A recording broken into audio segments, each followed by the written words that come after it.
Assalamualaikum warahmatullahi wabarakatuh. Alhamdulillah. Alhamdulillahilladzi ja'ala al-fata quwwatan syadida.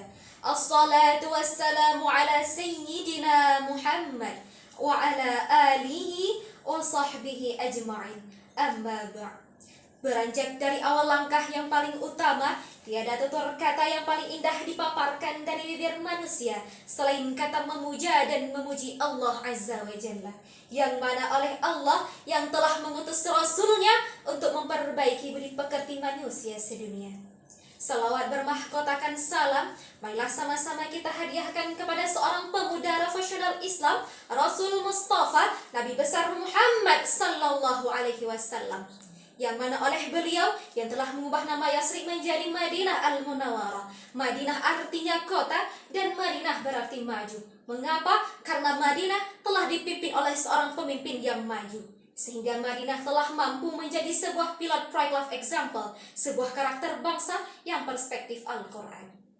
Salawat bermahkotakan salam kita hadiahkan kepada keluarga dan sahabat beliau sekalian yang seiring bahu seain dengan langkah dalam mempertegakkan kalimatul haq, yakni yang berlambang La ilaha illallah Muhammad Rasulullah. Dalam kesempatan yang berbahagia ini, izinkanlah sejenak waktu untuk saya membahas seputar dan sekitar sebuah syarahan yang berorientasi konsepsi Islam dalam pembentukan sumber daya manusia yang berkualitas. Hadirin yang dirahmati Allah, Profesor Dr. Amin Rais, seorang tokoh reformasi Indonesia, mengatakan umat Islam saat ini, terutama Indonesia, adalah umat yang tertinggal, terbodoh, dan terbelakang jika dibandingkan dengan umat lain di dunia. Pendidikan Indonesia yang dahulunya dijadikan kiblat Malaysia, kini malah menjadi terpuruk dan terbelakang, yang berada pada urutan ke-54 dari 136 negara di dunia. Eksesnya, tidak sedikit anak-anak yang putus belajar, tidak sedikit guru-guru yang demonstrasi yang menuntut kesejahteraan, tidak sedikit gedung-gedung yang ambruk karena tidak terurus, tidak sedikit kualitas objek pendidikan yang tidak bisa berkompetisi di kancah global, pengangguran merajalela, bahkan yang lebih memalukan, memilukan, sekaligus mengkhawatirkan, ternyata 35% pengangguran tersebut adalah mereka yang mengenyam bangku pendidikan. Allah berfirman dalam surah An-Nisa ayat 9 sebagai berikut. Bismillahirrahmanirrahim. Wal yakhshal ladina law taraku min khalfihim dhurriyyatan dhi'afan khafu 'alaihim wal yattaqullah wal yaqulu qawlan sadida. Artinya, dan hendaklah takut kepada Allah orang-orang yang sekiranya mereka meninggalkan keturunan yang lemah di belakang mereka, dan mereka khawatir terhadap kesejahteraannya. Oleh karena itu, hendaklah takut kepada Allah dan hendaklah berbicara dengan tutur kata yang benar. Hadirin yang dirahmati Allah, kita kaji lebih dalam.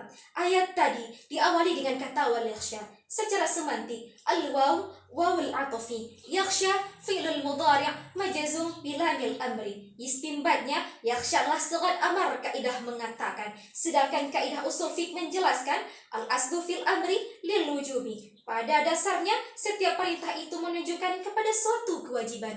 Dengan demikian hadirin, wajib hukumnya kepada kita, saya, dan saudara untuk merasa takut jika meninggalkan generasi di belakang kita yang berada dalam keadaan lemah. Profesor Dr. B.J. Habibie menjelaskan ada 5 kelemahan yang harus diwaspadai pada generasi saat ini. Yang pertama lemah fisik, yang kedua lemah akhlak, yang ketiga lemah ilmu, yang keempat lemah iman. Bahkan yang lebih dikhawatirkan adalah lemah akidah. Mengapa demikian? Jika pemuda kita memiliki akidah atau iman yang lemah, mereka akan mudah terkena arus negatif globalisasi. Sebagai bukti, tidak sedikit anak muda kita yang terbiasa dengan budaya mabuk-mabukan, tenggak, whisky, brandy, dan martini. Tidak sedikit anak muda kita yang terbiasa dengan budaya pacaran, free sex, free love, triple X, dan lain sebagainya. Allah Subhanahu wa Ta'ala berfirman dalam surah Al-Mujadalah ayat 11 sebagai berikut. Bismillahirrahmanirrahim. Yarfa'illahu alladhina amanu minkum walladhina utul ilma darajat wallahu bima ta'maluna khabir. Artinya, Allah akan mengangkat derajat orang yang beriman di antaramu dan orang-orang yang diberi ilmu beberapa derajat. Shadaqallahul azim. Hadirin, Imam Ali As-Sabuni dalam Safwatut Tafasir menjelaskan, "Man jama'al imana wal ilma, rafa'allahu bi imanihi darajat, thumma rafa'allahu bi ilmihi darajat." Artinya, barang siapa yang berkumpul iman dan ilmu pada diri seseorang, Allah akan mengangkat dengan imannya beberapa derajat dan dengan ilmunya ke derajat yang tinggi. Sejalan dan sejalin dengan penafsiran tadi, Profesor Dr. Quraisy Shihab dalam tafsir Al-Misbah menjelaskan, kalimat iman dan ilmu disebut secara beriringan pada ayat tadi mengandung arti bahwa iman tidak boleh dipisahkan dengan ilmu. Begitupun sebaliknya, manusia beriman tetapi tidak memiliki ilmu, ia akan lemah dan mudah diperdaya. Sebaliknya, manusia pintar tetapi tidak memiliki iman, ia akan menjadi jahat, buas, ganas, bahkan lebih ganas dari binatang buas. Betul? Pantas kalau Albert Einstein mengatakan, "Science without religion is blind, but religion without science is lame." Ilmu pengetahuan tanpa agama itu adalah buta, tetapi agama tanpa ilmu pengetahuan itu adalah lumpuh. Hadirin yang dirahmati Allah, untuk membangun bangsa ini dari keterbelakangan dan keterpurukan, diperlukan kerjasama dan sama-sama kerja semua pihak, pemerintah, orang tua dan masyarakat, sehingga terciptanya generasi murni, mukmin dan Qur'ani, dan bermuara ke generasi berkat, berbakti dan taat, dan akhirnya akan melahirkan generasi hamba, harapan bangsa, sehingga mereka mampu membangun bangsa ini menjadi baldah thayyibah wa rabbun ghafur, bangsa yang jaya, sejahtera di bawah pelindungan Tuhan yang Maha Esa. Ma'asyiral muslimin wa jumratul mu'minin rahimakumullah. Mungkin hanya ini yang dapat saya sampaikan, lebih dan kurang saya mohon maaf. Jika ada jarum yang patah, jangan disimpan di dalam peti. Jika ada kata-kata yang salah, jangan disimpan di dalam hati. Jika susah, janganlah merasa pilu, ada Allah tempat mengadu. Jika bahagia, janganlah merasa lupa, ada Allah tempat memuja. Jika gagal, janganlah merasa bangga, karena ada Allah tempat meminta. Ingatlah Allah selalu, ukir namanya di hatimu, cinta padanya tetap setiap waktu.